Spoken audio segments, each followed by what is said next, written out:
There are so many crucial position battles happening this spring at Auburn. I think the offensive line is number one.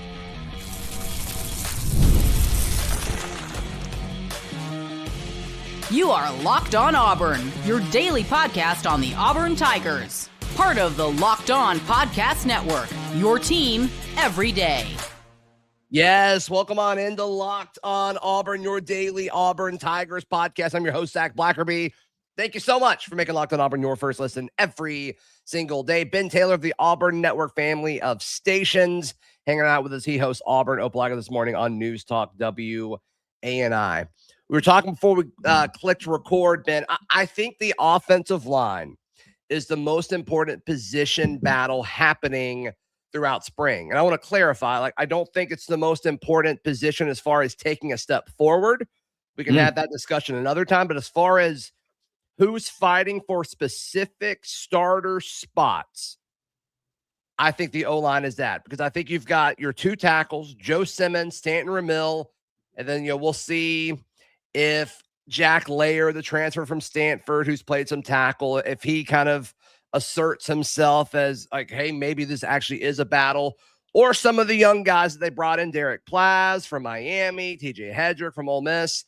I think the battles at tackle are fascinating, and then the battles for the interior arguably is actually even more fascinating with, do you move Kale Ellis?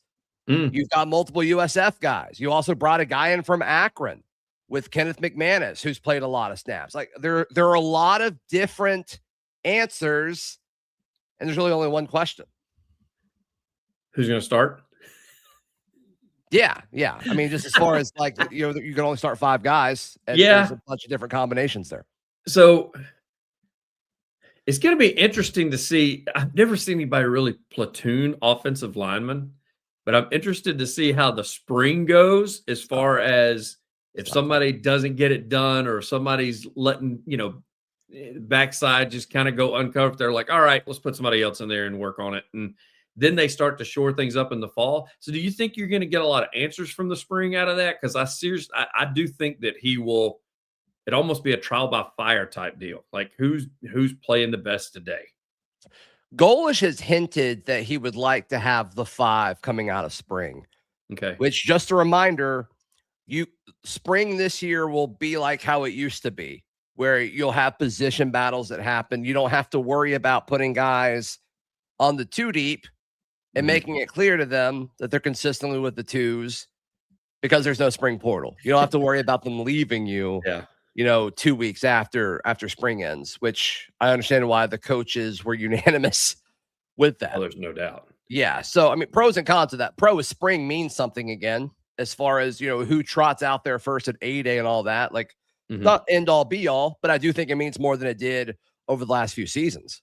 No, but I think it's a wake-up call if you're not one trotting out there with the ones on spring day, because you know what you got to do over the summer in order to get better, to move up to that one spot in the fall. So, it's going to be interesting to see in that position group. And again, I want you to reiterate, this is not who needs the most help. This is the object of the exercise that we're doing right now is importance of what that's going to go the same with who I pick as well. As far as a position battle and how that goes. Yeah. I mean, the position that needs to take the biggest step forward is edge, pass rush, and defensive line. Right. But as far as the most important individual battles, I think it is the guys on the offensive line. Joe Simmons and Stanton Remil battle it out, and maybe the more impressive guys at left tackle and the others are the right tackle, or have they already kind of been sold what they are on this offensive line? And then the interiors, I think Cole Best is the only guaranteed starter on the interior at center. I'd be shocked if he didn't start at center the way Alex Golesh has talked about him. Brad Law made the joke that at USF, his name was Cole Better, and now the transition to Auburn, he's now Cole Best. And I'm like, what a bad joke. I love it. It's a pretty typical Brad Law joke. It's pretty good. It is. It's not bad. I mean, I got a segment on my show that I do that's about dad jokes, so I may use that one. Use that when fall rolls around. Tell him I'm stealing that. That's fine. I will. I think the thing you should be excited about, since you're talking about the offensive line, and that Auburn fans should be excited about. Yeah. I don't think that we've had a staff that has as many talent evaluators previously as what we have here.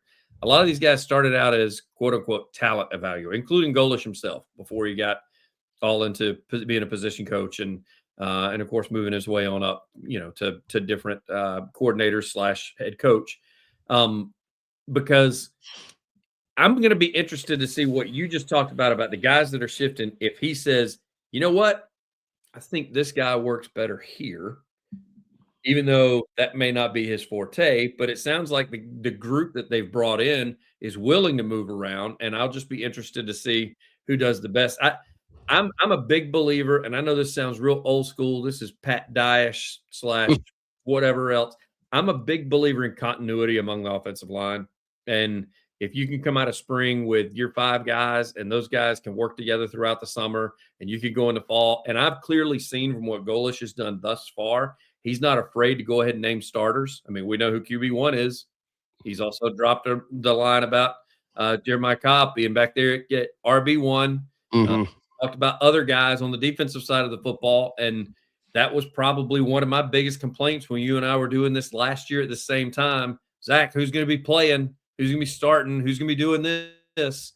And so I don't think he's afraid to go ahead and say, this is it. This is what we're rolling with, and we'll see if we need to make adjustments a little bit later on. Yeah, sure. So, yeah, I think offensive line is the most important position battle going into spring. Ben Taylor sees it differently. He sees it differently, and he's going to tell you which position battle is most important in his mind. Next, I disagree. That's next right here on Locked On Auburn. Today's show brought to you by our friends at Mazda. This is Mazda's moving the game forward for those who show there's more to the score than what's on the screen. I'm going to throw out Byron Brown and all of this. I mean, a big story of the offseason. Obviously, I think it's clear that he moves the game forward. One of the select few in the history of college football who have thrown for 3,000, rushed for 1,000. And Mazda puts that same passion into every model. Highlight makes the reel. But what it takes to get there is what makes it count. There's more to a Mazda because there's more to you. Today's show also brought to you by our friends at Wayfair. Ben Taylor, I haven't asked you this, but I'm assuming you have ordered things from Wayfair, and I'm going to guess that it made your home better, that it probably made your household happier, and it was a very smooth experience. Smooth experience for my wife, not for me. I'm the guy that has to move the furniture around once it comes in. She makes the order. She tells me what we're getting. I don't have a choice in it. The house looks great, though, so I'm not arguing with her. So it's all on her. But yes, we all have different roles. But I tell you what, though, as somebody who's also moving the furniture, I'd rather move it from my doorstep to where it goes than from the store to where it goes. And you've helped me move before, so you know we do not like that whatsoever. I have. Yeah, you've got so much stuff. So much stuff. Get organized, refreshed, and back on track this new year for way less. Head to wayfair.com right now to shop all things home. WAYFAIR.com. Wayfair, every style, every home. Today's show also brought to you by our friends at TurboTax. No. Hate doing taxes. Hate it. TurboTax, they do it for you. And they already know all the answers to the questions that we all have. It's like, is this form actually important? Which number and box do I need to write down? I mean, there's so many different things that go into it. TurboTax, for a limited time, you can have your taxes done by a local TurboTax expert for just $150 all in. If a TurboTax expert didn't file for you last year, just file by February 28th. Take taxes off your plate and get back to your life. Visit turbotax.com/local to book your appointment today. All right, Ben Taylor hanging out with us on the Auburn Network family of stations. Thank you so much for making Locked On Auburn your first listen every single day. Check out the Everydayer Club if you haven't already. Links in the description down below. LockedOnAuburn.supercast.com for more information. Ben Taylor, you do not think the offensive line is the most important position battle going into spring. You think it's another position on the offense. It's the position that Alex Golesh has talked about where he says, we're going to run. I'll just go ahead and say it. He said, we're going to run the piss out of the ball. And wow. I really want him Man to has do made so. Away with words, and I'm all here for it. Hey, listen, this guy is a walking catchphrase / soundbite for me to be able to use at any point in time, and I'm all about it. And so when you go through that running back room, I know that he's already said, I just mentioned it a little bit earlier when you were talking about the offensive line, where I talked about Cobb being that RB1, where you talked to, he has said he's been thoroughly impressed. He and the entire staff have talked about how they've been impressed. A lot of people are saying that they see Washington being in there, maybe Davenport at the 2. Then you go and you grab Meadows out of the portal and you bring him in, and he's got a lot of at least snaps and experience and probably a different type of back than what you've seen. And then you got Mabson as well as Henderson that are still on the team from the previous administration that were the 2 touted freshmen that came in. So I think that the reason that it's going to be one of the biggest battles is because I've told you I'm an Omar Mabson lover.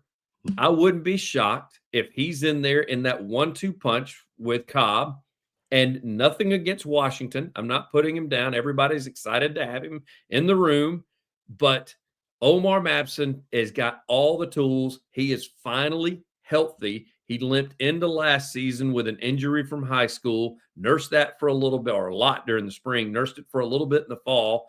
That doesn't seem to be an issue now. He stays healthy in spring. That's going to be a guy that's in there with a 1-2 punch with Cobb. So you're saying the battle for RB2 is what you're highlighting specifically. Yep. And you're saying that's Omar Mabson versus Bryson Washington and Nykahi Davenport and Tae Meadows. Yep. And you're saying Omar Mabson wins that.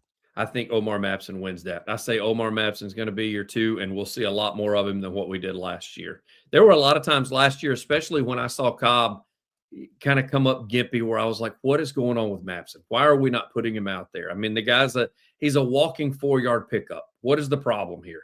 And it just didn't happen. And I think that is something that he can do this year under a new staff and under new development, along with being healthy, where he can be that guy that's in there, a 1-2 punch with Cobb. So I'm not saying that he's going to end up being the 1 before it's all said and done with, but yeah, the battle for the most important position in spring is going to be RB2, so we don't run Cobb in the ground.